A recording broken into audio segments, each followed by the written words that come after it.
კითხვა მაქვს ასეთი, გინახავთ თუ არა, იცით თუ არა, ვინ არის და გინახავთ თუ არა ტელეეკრანებიდან, ტელეეთერებიდან ვინ დავასახელო ახლა და ასე მაგალითად ფორმულა ჟურნალისტებით დავიწყოთ.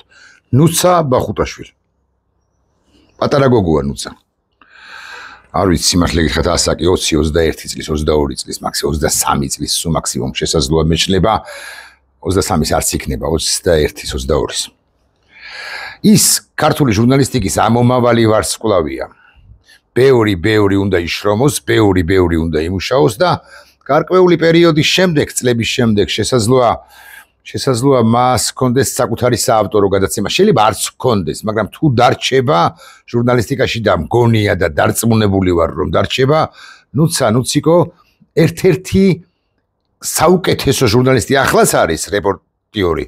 მაგრამ მე დაიხვეწება და კიდევ უფრო კარგი, კიდევ უფრო ძლიერი, საუკეთესო ჟურნალისტი იქნება. ჩვენ სინამდვილეში არ გინახავთ ნუცა ბახუტაშვილის რეპორტაჟები, ნახეთ.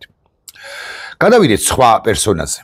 გინახავთ თუ არა, ასე მაგალითად ნიკა საჯაიას რეპორტაჟები. ახალგაზრდა კაცია, ესეთი თავს რო არ ხრის, ამაყად რომ დადის, პიროვნული ბევრი კარგი დადებითი თვისება აქვს, ის უკვე შემდგარი ჟურნალისტია და ოღონდ მეტი და მეტსა და მეტს უნდა მიაღწიოს, რასაკვირველია წლების განმავლობაში. მასაც ნუსიკოსი არ იყოს, გარკვეული პერიოდის შემდეგ შეიძლება ჰქონდეს საკუთარი საავტორო გადაცემა. ადრე თუ გვიან ძველებიო, ასე რომ ამბობენ, ჩემი თაობის ჟურნალისტები დახკიდებენ კედელზე ლურსმანზე ხელთათმანებს ან სიტყვას დავკიდებთ თუ გნებავთ ასე ვიტყვი ან მოკლედ წავალთ მარტივად რომ ვილაპარაკოთ ესე მეინსტრიმ ქართული ჟურნალისტიკიდან ტელეეთერებიდან და სწორედ ამ ახალგაზრდებს უნდა დაუთმოთ რასაკვირველია ასპარეზი. გიორგი კვიჟინაძეზეც იგივეს თქმა შემიძლია და სალომე ლაბაძეზე აი საპარლამენტო ჟურნალისტი როა ტელეკომპანია ფორმულასი ხო სალომე არაჩვეულებრივი გოგოა, არაჩვეულებრივი რეპორტაჟები აქვს, მე მინახავს როგორ მუშაობს ის საკუთარ თავზე, როგორ ცდილობს რომ მაყურებელს მაქსიმალურად გასაგებად, მარტივად და გასაგებად აუხსნას, უამბოს კონკრეტულად პარლამენტში და ზოგადად ქართულ პოლიტიკაში მიმდინარე პროცესები ერთსაც, მეორესაც, მესამესაც, მეოთხესაც მე რასაკვირველია ვაქებ. ასევე ვაქებ ნანო ჩაკვეტაძეს.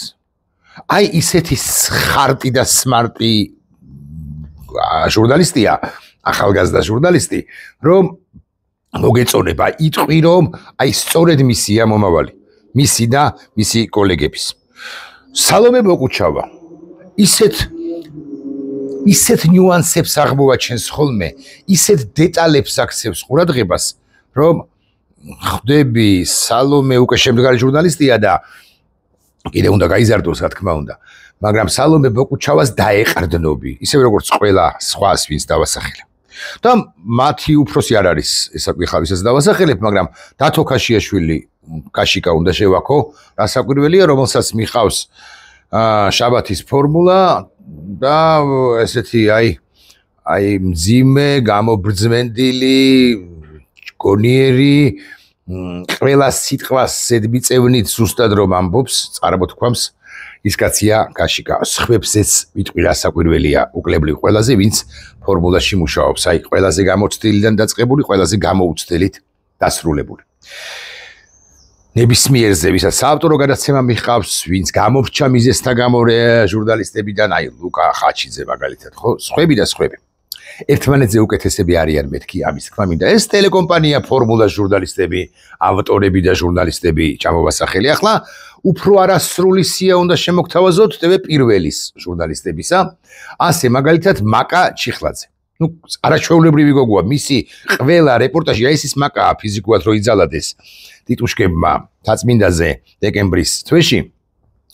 მაკა არის ესეთი გამორჩეული და სწორი აქცენტების გარდა ზუსტად იცის სად უნდა მოხვდეს. აი გასაოცარი თვისება აქვს მაკასაც და ბევრსაც ზუსტად იცის ის წერტილი სად უნდა მოხვდეს, მაგრამ მასზე არანაკლებ კარგად იცის ეს ასე მაგალითად მარიამ გაფრინდაშვილმა. თელი აი მე რო ფილმს ვიღებდე და ამოვარჩიო ჟურნალისტები და ერთზე კონკრეტულზე თუ უნდა ვილაპარაკო, სიმართლე გითხრათ არ ვიცი ვისზე ვილაპარაკებ, მაგრამ უფრო ალბათ მარიამ გაფრინდაშვილზე. და ასევე რასაკვირველია, ნანუკა ქაჯაია, ესე ორი თბილის სიტყვა უნდა ვთქვა, ორი ქათინაური უნდა ვთქვა, ამ ვერცხლის წყალივით გოგოზე, ჟურნალისტზე, რომელიც ასე მაგალითად, არ ვიცი, ნუსა ბახუტაშვილის თუ ნანო ჩაკვეტაძის მსგავსად, სალვე ბოკუჩავას თუ სხვების მსგავსად, ისეთ ზუსტ რეპორტაჟებს აკეთებს, სიუჟეტებს და რეპორტაჟებს აკეთებს, რომ გაგიჟდება კაცი. რატო დავასახელე, ხო დოდარი რო არ გავუმჩეს მილაძე, დოდარზეც ვიტყვი, რასაკვირველია, ორ სიტყვას და კიდევ ბევრზე ტევე პირველიდან რასაკვირველია ჩემს კოლეგებს. ადრე თუ გვიან, ასე მაგალითად, ნანუკა უნდა დაჯდეს რასაკვირველია ტელეეთერში და მან უნდა წაიყვანოს საკუთარი ტოქ-შოუ ან მარიამ გაფრინდაშვილმა ისინი სხედან, მათ მიხავთ საინფორმაციო გამოშვებები, ბევრ მათგანს და ასე შემდეგ, მაგრამ აი მათი გადაცემა კი უნდა, საკუთარი გადაცემა კი უნდა ჰქონდეთ, რასაკვირველია, ადრე თუ გვიან და რაც ადრებით უფრო კარგია და სხვები და ანუ ჩემი თაობა ნელა 60 მიუახლოვდებით მალე და რასაკვირველია დავკიდებთ ლურსმანზე ხელთათმანებს და გვექნება პოდკასტი, იქნებით რაღაცა მენტორები და ასე შემდეგ, მაგრამ ესენი ჩვენზე მაგრები არიან ხშირ შემთხვევაში. რასაკვირველია ყოველ შემთხვევაში ამ მიმართულებით. რატო ვახსენებ ეხლა ალბათ რა ქათინაურები ამიტყდა, ხო? რატომ უნდა გავამახვილო ყურადღება ესოდენ რთულ ვითარებაში მათზე? რატომ და ირაკლი კობახიძე გეხსოვებათ, ვინც არის საქართველოს პრემიერ-მინისტრად რომ მუშაობს ის კაცი, ანუ ჰიბრიდული იარაღი მოშვერილი საქართველოს წინააღმდეგ, რუსული ჰიბრიდული იარაღი. ეს ირაკლი კობახიძე, ირაკლი ღარიბაშვილისაგან განსხვავებით, იმავე დღეს კი არ მივიდა გულკვირდის არეში დაჭრილი თორდიკე რიჟვაძის სანახავად, ალბათ ვერც ნახა, მოკლედ საავადმყოფოში, სადაც იყო თორდიკე რიჟვაძე, იყო და არა არის, იმიტომ რომ ის გადააფრინდეს, როგორც ვიცით, თურქეთში. ირაკლი კობახიძე პრემიერად რომ მუშაობს ის კაცი, 2 დღის თავზე მივიდა, 2 დღის განმავლობაში მიყურსული, გაჩუმებული იყო. 2 დღის განმავლობაში მიყურსულ გაჩუმებული კობახიძე თავის თანაგუნდელებთან ერთად ფიქრობდა იმაზე, მათ შორის იმაზე, რა უნდა ეთქვა მაშინ, როცა ადრე თუ გვიან მოუწევდა, მოუხდებოდა მედიის წინაშე, აი ამათ წინაშე გამოჩენა. ამათ და არა პოზიტივის ან იმედის ჟურნალისტების წინაშე, ან რუსთავიორის ჟურნალისტების წინაშე, ისინი მეორე ხარისხოვანები არიან ირაკლი კობახიძის აზრით, იმიტომ რომ ისინი არავითარ შემთხვევაში არ დაუსვავენ კითხვას, რომელიც ჩამჭრელია.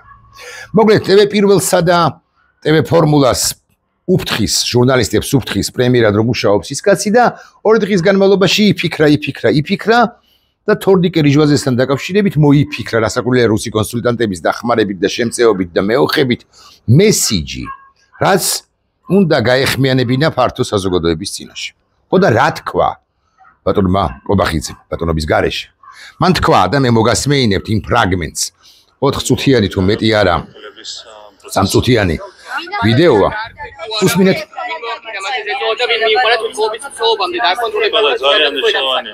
მნიშვნელოვანია გამოძიება დაიწყო მყისიერად და რა თქმა უნდა ძალიან მნიშვნელოვანია ყველა დეტალის დადგენა, რაც შეიძლება ფაქტს უკავშირდებოდეს, თუ დანარჩენს ყველაფერია გამოძიება ითქოს. ბატონო ირაკლი, თქვენს გახსენებთ, თქვენი სახელი და გვარია ამ წერილში ნახსენები. რომელ წერილში ეს რაიგრამაგის პასუხია? წერილში, რომელიც მაღალი ალბათობით თავად თორდიკე რიჟვაძეს არ დაუწერია და რომლის დედანიც რამდენადაც მე ვიცი არც არსებობს. ან დედანის შექმნას საბოლოო ჯამში რა უნდა როგორ არა, იმიტომ რომ თუ დაწერდა ვინმე სხვა, ასე მაგალითად კობახიძის თანაშემწე, ბუნებრივია ადრე თუ გვიან ობიექტური ექსპერტიზა თუ ჩატარდებოდა, დადარდებოდა ერთმანეთთან კალიგრაფია თორდიკე რიჟვაძისა თუ გადარჩება ის და უნდა გადარჩენს და მერე უნდა წარსდგეს რასაკვირველია ობიექტური სასამართლოს წინაშე და მიხვდებოდით ყველანი რომ ის წერილი სულაც არ ეკუთვნის თორდიკე რიჟვაძეს, ანუ თორდიკე რიჟვაძის კალამს თუ ასე შეიძლება ითქვას. ამის მიუხედავად ბატონი კობახიძე სხვებისაგან განსხვავებით ეჭქვრის არ აყენებს წერილის ავთენტურობას, არსებობასა და ავთენტურობას და უკვე შემდგომ ამბობს შემდეგს. გაინტერესებით რატომ რა კონტექსტში რა არის ამის ახსნა? ბუნებრივია მეც ყველაფრით დავინტერესდი და რასთავარია გამოძიება უნდა დაინტერესდეს ყველაფრით. რა იყო მიზეზი, თქვენიც არის კონკრეტული მუხლით, ქართული სისხლის სამართლის საქმე და შესაბამისად უნდა იყოს კონკრეტული მუხლი გულისხმობს თვითმკვლელობამდე, თუ ეს მაინც და მაინც თვითმკვლელობის მცდელობა იყო, თვითმკვლელობამდე მოქალაქე რიჟვაძის მიყვანას. ამით არის აღძრული პროკურატურაში საქმე, თუ შინაგან საქმეთა სამინისტროს პროკურატურაში საქმე, მოკლედ ძალოვან სტრუქტურებში და შესაბამისად, მოდი ჩვენს არ გავცდეთ ამ ჩარჩოებს. ჩვენც ვთქვათ, რომ ოკეი, ჯანდაბას რაღაცაი ეს ხელისუფლება მთავაზობს ერთადევ ვერსიას მოცემულ ეტაპზე თვითმკვლელობა, იმის მცდელობას და თვითმკვლელობამდე მიყვანას, მოდი ამ ჩარჩოებში დავრჩეთ. შესაბამისად, ვიღაცა, ვინმე არის თვითმკვლელობამდე თორნიკე რიჟვაძის მიმყვანი. ვინ შეიძლება ეს პირი იყოს, როგორ გონიათ კობახიძის აზრით, წარმოდგენით, ხოშოი საქმე მივაქცევ, მივაქცევინებთ ყურადღებას, რომ მას ცოტა შეშლილი სახი აქვს კლავაც. მისი ფსიქიკური მდგომარეობა დამაკმაყოფილებელი სულაც არ არის, ჯანსაღი სულაც არ არის. და განვაგრძობ ახლა ვიდეოს ჩვენებას. ყველაფერი ყველა დეტალს აქვს მნიშვნელობა, მათ შორის წერილის დეტალებსაც აქვს მნიშვნელობა და ზოგადად ყველა გარემოებას, ყველაფერი უნდა იყოს დეტალური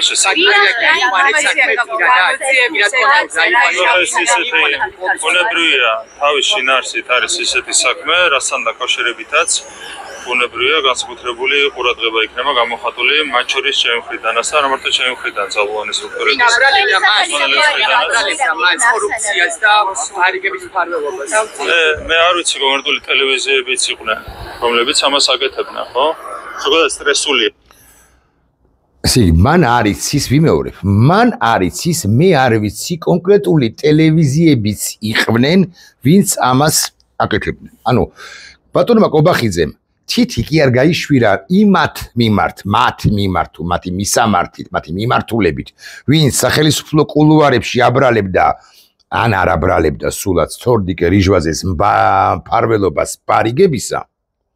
არამედ რატომღაც მოატრიალა და თითი გაიშვირა ჩემს მიერ გადაცემისკენ ამ ჩემი ვიდეო ბლოგის დასაწყისში ხსენებული პირებისაკენ, ანუ ჟურნალისტებისაკენ, რომლებიც ამა თუ იმ არხზე მუშაობენ.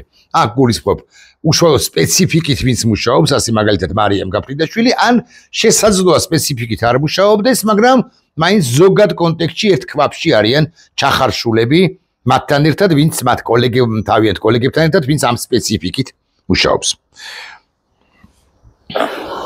იმ ადამიანის ცხოვრება, რომელიც პოლიტიკით არის დაკავებული, მათ შორის იმ დროსაც, როდესაც აღარ უკავია თანამდებობა, თქვენიცით ეს ყველაფერი ნახვალ სტრესთან არის დაკავშირებული, უამრავი ტყუილი ვრცელდება, არის უამრავი შეურაცხყოფა, უამრავი ცილისამება, ტელევიზიები შემიძლია დაგისახელოთ, რომლებიც ამას აკეთებდნენ. დავისახელეთ თუ შეიძლება. მაგალითად ეს არის TV პირველი, მაგალითად ეს არის ფორმულა. TV პირველი და ფორმულა, რომლებიც სილს წამებდნენ თურმე, რომლებიც უგორებდნენ ამ შემთხვევაში თორნიკე რიჟვაძის და სტრესში მოაქცევდნენ მათ. კოლეგებო, ახალგაზრდა მეგობრებო, ვინც დაგასახელეთ და არა მხოლოდ არ დაანებოთ ამ ჟურნალისტიკას თავი, იმ პროფესიას, რომელშიც ხართ. გარემოებები შეიძლება, უფრო მძიმე მდგომარეობაშიც აღმოჩნდებით, შესაძლოა უფრო მეტად და ხშირად ილაპარაკოს ვინმე კობახიძემ, რომელიც ყოველთვის გახსოვდეთ, რომ არის რუსეთის სპეცსამსახურების წარმომადგენელი და საქმეს, რომელსაც თქვენ ემსახურებით, ქვია მართალის საქმე. და თქმა მართლისა, სიმართლისა, ხო, კობახიძესაც კი შეიქმს ნედლად, ხესა ნედლად, ანუ განაგდებს, მოდი ასე ვიტყვი, განაგდებს ამ სივრციდან, ოღონდ თქვენ იყავით ბრგეთ და თქვენ არ გაატყდეთ და თქვენ არ დაფრთხეთ, როგორც სხვა შორის რამდენიმე თქვენი კოლეგა, ჩემს მიერ ნაქეები ოდესღაც და რომელთა გვარებსაც არ დავასახელებ, რომლებიც ძალიან მოულოდნელად იცის ბევრად თქვენგანმა ვისაც გულისხმობ, რომლებიც ძალიან მოულოდნელად უცებ ესე უკასრავაც მისათვის და დატყდნენ ამ სივრციდან. მესმის მათი რატომ წავიდნენ ეს არ მესმის, მაგრამ დაახლოებით შემიძლია რაღაცა ჩემი მოსაზრებები შემოგთავაზოთ თუ გაგიზიაროთ თუ ვივარაუდო გარკვეული ამბები, მაგრამ ამას არ აქვს ახლა მნიშვნელობა აქვს, რომ უმრავლესობა თქვენგანი თუ ყველა არ უნდა გატყდეს და არ უნდა შედრკეს და არ უნდა დაფრთხეს, იმიტომ რომ ვინმე კობახიძე ამბობს თქვენზე ირიბად ამ ყველაფერს. ეს სასაკვირველია, ესეც არის მოფიქრებული მესიჯი რუსეთის ფსბ-ში, რომ ახლა 2 დღის განმავლობაში რომ იმალებოდა იმ კობახიძემ, თორნიკე რიჟვაძის თვითმკვლელობის მცდელობა თუ ეს მაინც და მაინც თვითმკვლელობის მცდელობა იყო, გადააბრალოს არა ხელისუფლების კულუარებში მიმდინარე პროცესები კი არ იყოს ამ ყველაფრის საფუძველი თუ მიზეზი და მიზეზი, არამედ გადააბრალოს ოპონენტებს, რომ თურმე ჩვენ რაღაც სიზულვილის ენას ვიყენებთ თუ ადამიანებს ერთმანეთთან ვაპირისპირებთ თუ შეურაცხყოფას ვაყენებთ თუ ვაბულინგებთ თუ ასე შემდეგ, ჩახედეთ საკუთარ ბედიის საშუალებებს ყოველ მეორე ოპოზიციონერს, მაშინ მართლა ოღონდ შემდგარად უნდა ჰქონდეს თავი მოკლული იმ საინფორმაციო პოლიტიკის გამო, რომლის სათავეშიც FSB, ხოლო უშუალო აღმასრულებელი ტელევიზიების ჟურნალისტებად წოდებულები, ხოლო მათი ნაჩალნიკები, კობახიძეები, დიმიტრი საფხარაძეები, თორნიკე რიჟვაძეები, სხვები და სხვები არიან. და კიდევ ერთი ალბათ თავარი მესიჯი, აი ის კითხვა შეშლილია თუ არა, ბოდიშ ვიხდი, შეშლილია თუ არა კონკრეტულად ირაკლი კობახიძე და კონკრეტულად ირაკლი კობახიძეზე არ ვიტყვი ახლა არაფერს, შეშლილია თუ არა სკევითელი საჩხერელი. რა ქვია იმას, რა ქვია იმ კაცკაცო. როგორ დაგავიწყდება კაც და ბიზინა ივანიშვილი. მე წავიკითხავ თავიდან ბოლომდე არც ისე ვრცელია გიანოდიას პოსტს, რომელსაც მე აბსოლუტურად ვეთანხმები. ის წერს, ივანიშვილის წინააღმდეგ ორი ძირითადი ბრალდება არსებობს. პირველი ის რუსეთის კაცია, პრორუსია ან რუსია, ამ ბრალდების თანაავტორი, ან გამზიარებელი თუ გნებავთ ვიტყვი, ვარბეც. ის დიქტატორია. მე თუ ვკითხავ fake დიქტატორია, მაგრამ მაინც ეს ბრალდება არსებობს და არ უარყოფ ამას. აგზელებს ბატონი გია, ამაზე იმდენია თქმული, მათ შორის ჩემგანაცო, რომ არაფერს დავამატებ. ბოლო დღეებში გააქტიურდა მესამე თემა, მე არ გქონია რომ ბოლო დღეებში გააქტიურდა ეს თემა რახანი არსებობს, მაგრამ მაინც დავუჯეროთ კი არა ამ შემთხვევაში ბატონ გიას ვენდოთ. ეს თემა არის ასეთი, ბიზინა მაფიოზია, მთავრობა მაფიის პრინციპზეა აწყობილი, მაგრამ ეს არსებითად მეორე ბრალდების ერთ-ერთი ასპექტია.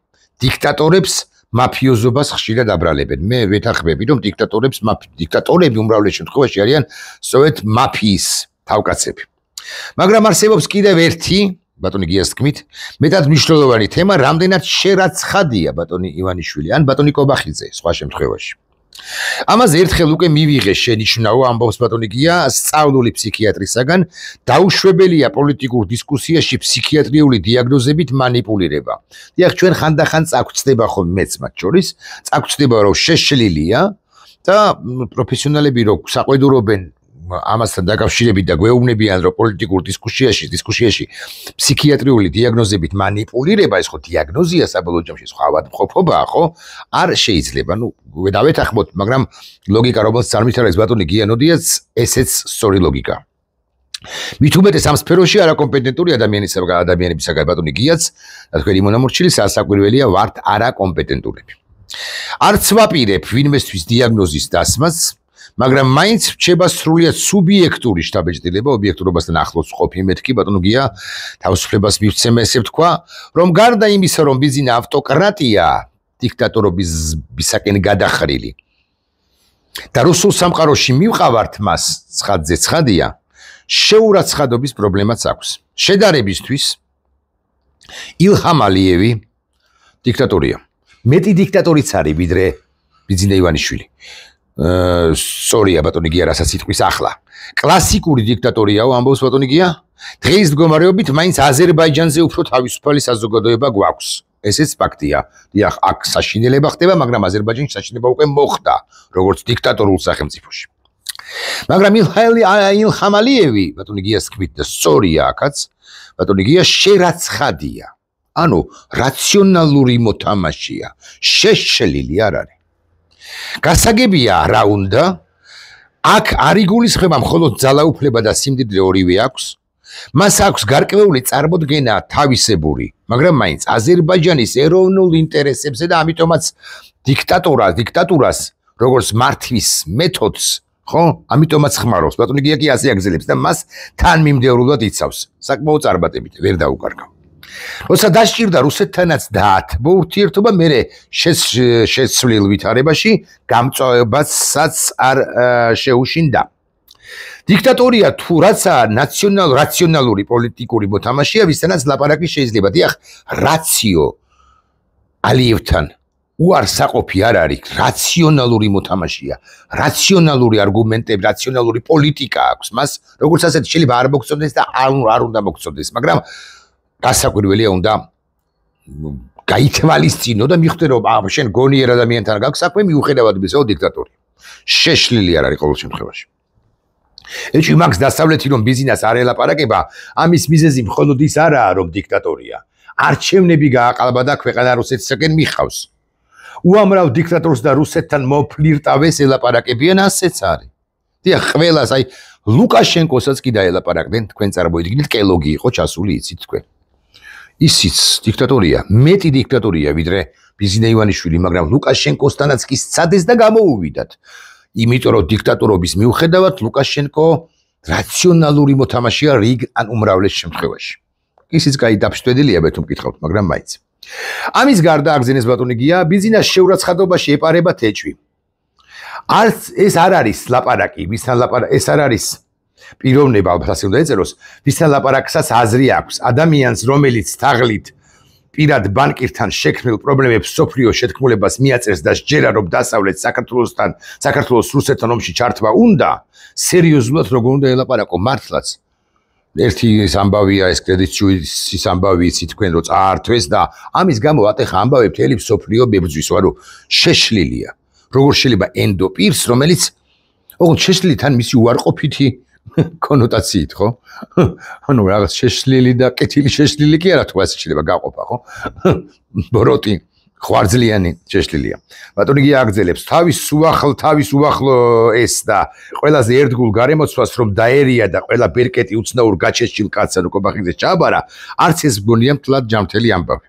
ეს ისე ჩემ ვარაუდებს გამოვთქვამ სერიოზული საქმეებისაგან შესვენების მიზნით ვიმეორებ დიაგნოზების დასმა, ჩემი საქმე არც ჩემი, ბატონ გია, არ არის. მით უმეტეს შეურაცხყოფას არავის ვაყენებ, მხოლოდ კითხვებს სვამ და დაუბრუნდეთ თემას. თუ შეშლილია ბატონ ივანიშვილი, შეშლილი კობახიძე იქნებ შეშლილურად, აბსოლუტურად შეგნებულად არჩია ის კობახიძე, რომელმაც ორდღიანი დომილის შემდეგ თქვა რომ აიო მე მივხვდიო რიჟვაძემ იმიტომ დაიწყო, იმიტომ სცადა თვითმკვლელობაო, რომ თქვენგან ბულინგს და შეურაცხყოფას ვერ გაუძლო. ვაპატიეთ, თუ ჩვენი კრიტიკა შეურაცხყოფაა და ეს არის კრიტიკა და კრიტიკის ჩარჩოებს არ სცდება, სულ რომ არა გულკერდის არეში მოირტყათ ხოლმე მომავალში ცეცხლსასროლი იარაღი, თუ მაინც და მაინც სწორედ ამას ჰქონდა ადგილი, არამედ სხვაგან მოირტყათ და მძიმედ დამთავრდეს, არც ერთი ჩვენგანი არ უნდა წყვეტდეს და არ შეწყვეტს კრიტიკას ხასუსვამ, კრიტიკას თქვენსას და სიმართლის თქმას თქვენზე. ასე იზამენ ჩემი ის ახალგაზრდა კოლეგებიც, თუმცა ზოგი მათგანი რაღა ახალგაზრდაა, არა, ხო, ნოდარს და კაშიკას გულისხმობ. ის ახალგაზრდა კოლეგებიც, რომლებიც მე ჩამოვასახელე, ახალგაზრდებო, აწკი თქვენ, გამოდით თქვენი ჭირიმე. რა აქ ავართ ჩვენც ოღონდ, ეგრე კი არ არის.